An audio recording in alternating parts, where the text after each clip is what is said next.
All right, so the next thing we're going to take a look at is the I-form normal, I-form twins. Now, you run them very similarly. They're almost interchangeable. The only difference is the one receiver from the strong side is now on the weak side, which can be beneficial. You can run toss that way toward the 2 wide receiver side. You can also run toss to the right if someone is in, we'll say, like 4-3 and they're in man and they don't baseline, because when they don't baseline in man in big sets, the corner actually goes over and tops the receiver that's in the slot on the left. So when you do that, you're able to get a free open toss to that side with no edge defender, no contain. So that would be the benefit of running the twin wide receiver. Most good players are going to baseline. So they're going to see that, they're going to baseline. So the I-form normal is actually your best bet against good competition, but you can beat a lot of people running the I-twins and running the toss to that open side, or if they are, baselining, quickly sticking your right stick to the left and running toss to the twins. We're going to look at right now is the I-form normal first. So when I run this formation, eventually people get into this type of set. So they run like $1, they run a dime, they run a nickel, things like that. Now, if you're running this formation flip, so I'm in the 2-back flipped, it's going to audible into the I-form flipped. All right, so when we look at this set, we want to run the fullback dive, all right, because the line is spread out. All right, so there's a lot of space in the middle. So what we're actually going to do is ensure that we pick fullback dive. So we're going to stick up because that's my stick up audible. All right, and we have fullback dive here ready to go. Now we're just going to snap the ball before they can get set. These reads are very easy. It's not like the videos that I've made with like inside zone and trap that I made last year. These reads are like super simple. So if the line spreads, you run fullback dive. All right, very simple, very easy. So we're going to look at a defense that you might want to run toss against. All right, so let's say you're gashing someone with fullback dive. They come out, they baseline, they're in like some type of nickel set. They know that you're hitting them with fullback dive, so what do? They crash their defensive line down, they shrink them, okay? So we're going to audible to the toss. All right, and this is a great defense to run the toss against. You also could run fullback dive as the middle is slightly vacated. But you can see that the toss is going to be open. We have numbers to the perimeter. Now, does that mean that it's always going to work 100% of the time? It's Madden. Sometimes guys come off blocks. Sometimes your blockers run past people for whatever reason. It's not 100%, but the percentage is very high that you're going to get a good game. Now, the thing I want to emphasize here is staying flat to the line of scrimmage. You don't want to hit the turbo and attack and try to move forward just yet. All right, now if you see an opening, sure, you can go ahead and do that, but you want to run parallel to the line of scrimmage until your blocks engage. Sometimes I'll even stop my running back if it's extremely open and I just want them to engage in blocks. I don't want to outrun my blockers. All right, so we're going to run this here. Boom, now we turn on the jets. All right, so we got 4 or 5 yards there, it looks like. Let's see, how many yards did we get? Now we only got about 3 yards. We're going to run it again. Snap the ball. And we're off. All right, see how that works? And like I said, it's not 100%. The toss is a little bit fluky as far as your pullers getting out there and making blocks. But most of the time, they're going to make some pretty daggone good blocks. I've taken this to the house multiple times. So stay flat. Once they engage, hit the burners. There we go. See that? Now, it's best to have, again, your fastest halfback at the halfback position or at the number 1 back position, and your stronger, beastlier back at fullback for fullback dives. Now, there might be times where, let's run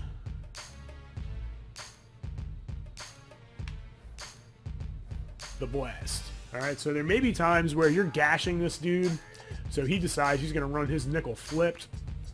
He's going to baseline. He sees toss, so he's pulling this guy down in the box, and he's playing back here.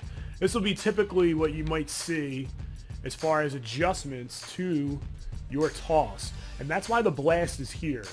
So if you notice on the left side, we have the defensive end, we have the tackle, and the linebacker, all of which are accounted for. And we also have our leading fullback going through for the linebacker. Now, when you look at this play, you're going to be able to tell if you can bounce it based off of the positions of the blocks. If the defensive end is extremely occupied with that tackle, you're going to be able to run it outside for a big gain. If a big hole opens up between the tackle and guard, and that's where your fullback goes, you want to follow your fullback through the hole. It's something that you have to read. It's not something that's 100% definite as far as whether you're going to bounce it or you're going to take it inside. It's something you have to read, and it's something you have to adjust to, and you have to get used to it. So practice this over and over. And we're going to run it right here a few times so you can kind of get a look at it and see what I'm talking about.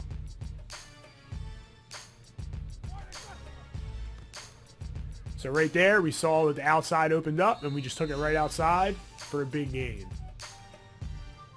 And we're going to run it again here against the same type of look. They're playing the toss, they're playing the fullback dive, and now we have the blast.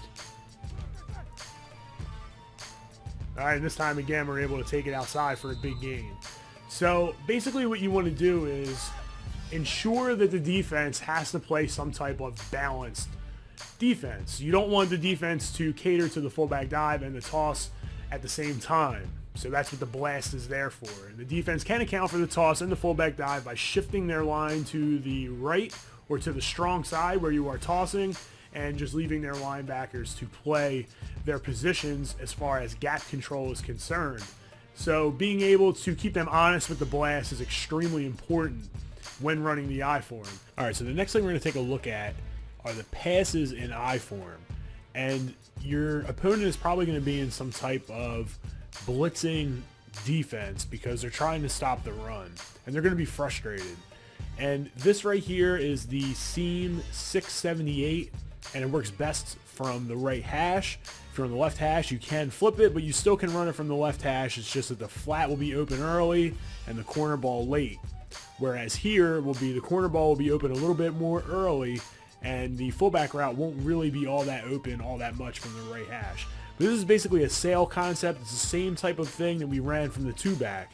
You basically have the deep pattern on the outside that runs off the deep coverage, flat pattern that pulls the sideline defender down, and we're able to hit the tight end over top. Now, we also have the X pattern, which is good to beat man coverage, as well as the tight end. The tight end will often beat man coverage. He's unbumpable, and if a linebacker's on him 9 times out of 10, he's going to beat man coverage. So just real quick, I'll show you what that looks like here. This is against a cover 2 zone, and we're able to throw it right over top there. And if it's cover 3, cover 4, it doesn't matter. You still can do it. Any zone in the game, basically, you can do that against. All right, so the next thing we're going to take a look at is the I-form twins. And in the twin set, we do have leverage to the left as we have a slot receiver. So the receiver on the right is just now on the left. There's also a tell. I can tell when the defense is in man or when they're in zone if they don't baseline. And right now, the defense is in zone. And I know this because the corner on the right is on the right side of the field. And they're not baseline. And I can see that they're not baseline because the corner is all the way in and my slot receiver on the left is topped. All right, so I know that the defense isn't baseline. So let's run man. So we switch it to man, and you notice that the corner from the right side runs over to the left. So when you're in twins, and they're in a big set, and by big set, like only 2 corners on the field. So things like 4-3, 4-6, 3-4, those types of defenses, it tells you by their alignment, if someone doesn't baseline, what defense they're in. And the good thing about this is if somebody is running man all the time, or they really like to run man, the twin set is going to give them problems. Because now we can run toss, and there's no corner over there. So we have numbers to our advantage. So that's key. We're going to take a look at that right now.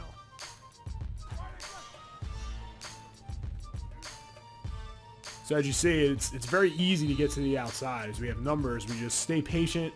We run, again, like I stated, horizontal to the line of scrimmage until our blocks engage, and then we get upfield quickly. So as far as passing goes out of the twin wide receivers, we're going to run the PA shot here. And we're just going to put B on a drag and block our halfback. And this really opens up. These routes get open against man. The drag is unbumpable. It's a really good play. We have max protection also in the backfield where both of our running backs are blocking. And this really sets up well, especially for people that want to try to really blitz you under center. And a lot of times you're going to get that when you're running the ball very successfully. And it might not even be like someone setting up nanos, but they're just sending a lot of guys trying to stop the run. So this play works really, really well, especially when the opponent vacates areas of the field with their blitzers. And we're going to run this just against a regular stock cover 3 here, just to show you kind of how these routes develop. All right, so we can kind of see here, we can hit the tight end on the cross. You can also hit the receiver on the outside left on the cross, and the drag is open immediately. So we'll take a look again here, and we can see that, boom, that receiver's open. He stays underneath of that safety, which is important. That safety doesn't come into play here. And the play just works really well. It's just a really, really good play. It reminds me of the all crosses from the tight, if you remember back in like Madden 04. It's very similar. It works very well, very basic. It's nothing too crazy. This is the only pass play that I really run out of the Twins. So I use the Twins to run the ball. I use the I-form to run the ball. I don't run many passes out of them, but I do have enough passes to keep people honest, and that's what you want to do. You want to keep the defense honest. But we do have some pass sets that we're going to light the field up with, and we're going to check those out next.